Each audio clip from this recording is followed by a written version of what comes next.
Hello, my name is Mark Winter, and you are listening to Verse by Verse. I'm going to start this podcast with the assumption that you are interested in what the Bible teaches, and specifically you desire to know who God is and what He says is truth. So, assuming you're interested in what God teaches, it's important to ask and answer questions such as, what is truth according to God? And if God reveals truth, why don't more people choose to follow it or live it? And can we really have eternal life someday? Now, these are great questions that need to be answered in the minds of any serious Bible student. The truth is that it would take much more time than what I have in this short podcast to thoroughly answer questions such as these. However, part of the answer to the second question I posed, if God reveals truth, why don't more people choose to follow it, can be found in the 4th chapter of Ephesians. Keep in mind that the book or epistle of Ephesians was written by the Apostle Paul to God's church in Ephesus.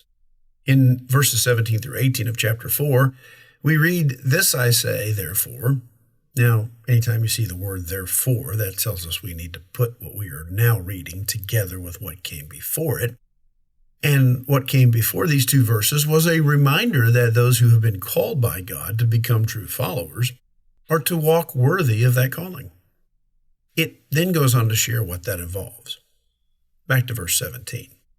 "This I say, therefore, and testify in the Lord, that you should no longer walk as the Gentiles walk in the futility of their mind, having their understanding darkened, being alienated from the life of God, and because of the ignorance that is in them, because of the hardening of their heart."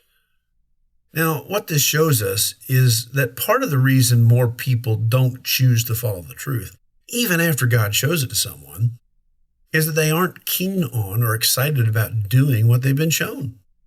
Rather than make changes in their life that they feel might be challenging or just downright hard, they harden their heart. And when anyone hardens their heart, it leads to darkness or inability to see truth. That's what verse 18 states. In short, it leads to self-deception. And of course, self-deception will lead anyone in the opposite direction of truth. Now, while I believe there are a number of points that can be drawn from these two verses in Ephesians 4, it is clear to me that God's true followers will be sincerely interested in being honest with self. The truth is that self-deception has been a problem for man since the beginning. Remember Adam and Eve in the Garden of Eden? And yes, today, both the outside of the world of Christianity and inside that world, it's a problem too. What the Apostle Paul shared here with men and women in God's church in Ephesus continues to be a problem for many today. People deceive themselves for all sorts of reasons, such as they want to protect their ego or emotions or self-image. Self-deception often serves as a coping mechanism to avoid confronting painful life realities or uncomfortable truths. So here's a question. Why would something God shares with us in the Bible be an uncomfortable truth? Because if what is shared requires a change in our thoughts or behavior or lifestyle, it may be something we are unwilling to do. And that brings us full circle back to what we read in Ephesians 4. The Gentiles being referred to were not called by God, and so they did what was right in their own eyes as opposed to obeying God. But anyone called into God's church was to make changes that reflected they understood what God through Paul was teaching.